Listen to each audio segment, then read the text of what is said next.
Once upon a time, there was a boy who had never chosen anything. Not his name, Julian, clean and precise, 2 syllables that landed like a brushstroke.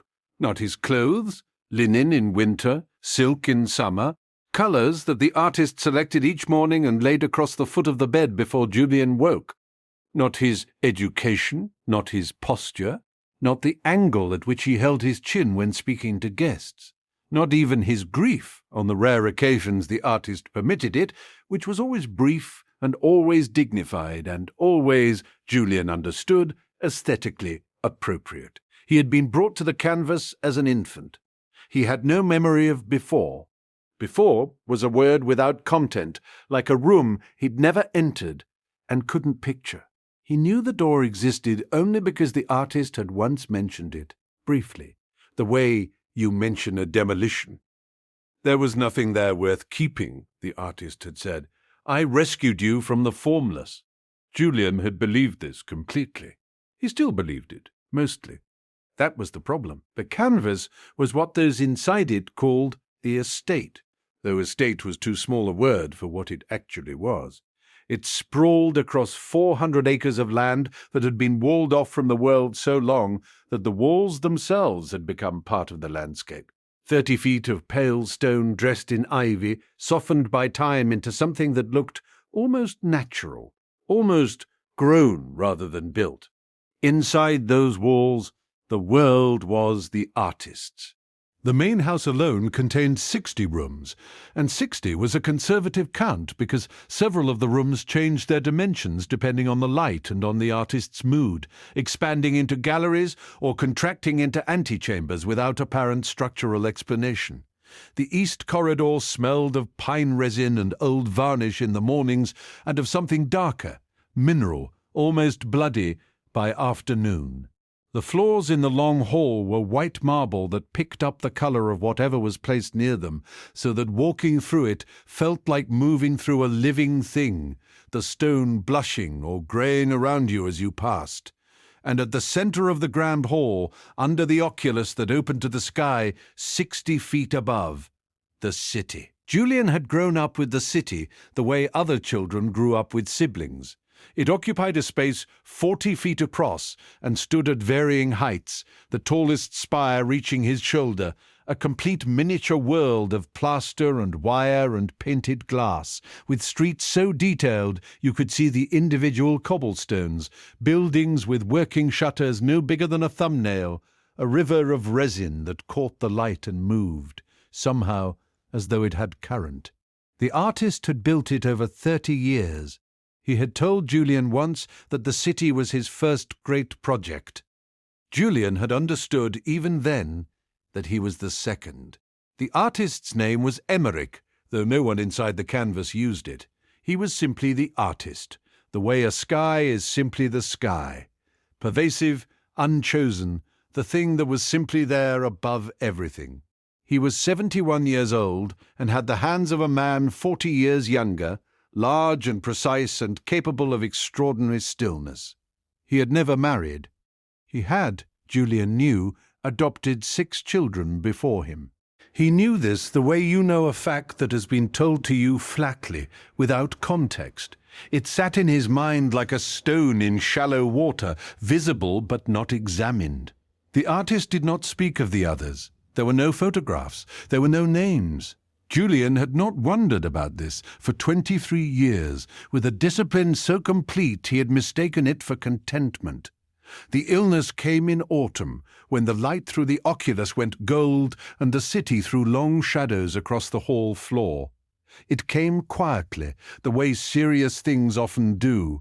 A cough that did not resolve, a new economy of movement, the artist's great hands resting longer between strokes. The doctor who came was brought in blindfolded, Julian noticed, and left the same way. The artist allowed no one to know where the canvas was. Afterward, the artist called Julian to the north studio. It was the largest of the painting rooms, north-facing for the even grey light that serious painters require. The walls hung with nothing because the artist found finished work distracting when he was making new work. He stood at the centre of it beside a chair Julian had not seen before. high-backed, carved, positioned before a canvas 6 feet tall, and as yet untouched. "Sit," the artist said. Julian sat. The chair was hard. The light came in cold and flat and honest. "I'm going to paint your portrait," the artist said. He was already mixing, his eyes on the palette rather than Julian. "My final work. Everything I have made has been preparation for this. Every room in this house, every piece, the city, all of it has been the education of my eye so that I could paint you correctly." He looked up then, and his eyes were the colour of old pewter, and absolutely certain. "When I am finished, you will be permanent. You will be what I say you are forever. No misreading, no revision. The authoritative statement." Julian felt something move in his chest that he did not have a name for. "I'm honoured," he said, because that was true. Because it was also, he realized in the same instant, the only acceptable response. The artist nodded, as though Julian had confirmed something already decided. The sittings began the next morning and happened every day, 2 hours, the same cold light. Julian sat in the carved chair and held the posture the artist specified, and did not speak unless spoken to, which was the artist's preference during working hours. He learned to go somewhere internal during these sessions, a quiet place behind his eyes, and it was during this enforced stillness that he first noticed the shelves.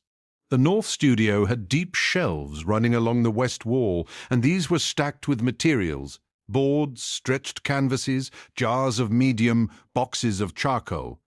Julian had been in this room before, but had never catalogued the shelves carefully. Now, with nothing to do but exist in stillness for 2 hours each day, he began to. And on the third morning he saw, pushed to the back of the lowest shelf, half behind a wooden crate, a row of books. Not art books. The spines were plain, no titles, just dates, written in the artist's precise hand. The earliest was 40 years ago. The most recent was 4 years ago. He said nothing. He waited. He took the first one on a Tuesday, in the half hour before the artist's afternoon rest ended, sliding it from the shelf with hands that were steadier than he felt, and carrying it to his room and sitting on the edge of his bed with the particular quality of light that came through his west-facing window at that hour, amber and thickening toward evening. He opened it. Sketchbooks. Page after page of charcoal studies, a face, a posture, a hand, studies of the same subject from different angles with notes in the margins. The hand in the margins was urgent in a way the artist's hand never was in Julian's presence. Words like wrong, too much self in the eyes and wrists showed defiance and discarded, made a choice without permission. The subject was a boy, maybe 9 or 10 in the earliest sketches, older as the book progressed. A boy with sharp cheekbones and a watchful expression that the artist kept trying to correct, kept drawing the eyes softer, kept revising the set of the mouth into something more yielding. The notes got darker as the book went on. The last entry was a single charcoal line, slashed diagonally across a final portrait, and beneath it 2 words: "Started over." Julian set the book on his bed. He sat with it for a long time. Outside his window, the grounds ran down to the east wall, and the ivy on the wall was going red with the season, and beyond it was a world he had never touched. He went back for the second book the next morning. There were 6 of them, 1 for each child before him. He read them over the course of 2 weeks, sitting for 2 hours each morning in the carved chair, with his spine correct and his chin at the specified angle, and then retreating to his room and opening the books with hands that shook a little more each day. They were all the same in structure and all different in detail. A girl who had, apparently, rearranged the furniture in her room without asking.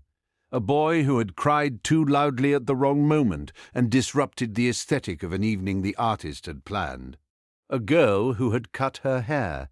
A boy who, at 17, had told the artist he wanted to study music. Music, the artist had written beside a slashed portrait. As though I had raised a thing that could be so ordinary. Discarded. Each book ended the same way, a diagonal line, 2 words, started over. Julian put the last book down and looked at the wall of his room. White, bare, the artist's preference, and understood for the first time that the blankness of it was not simplicity, it was warning, it was instruction.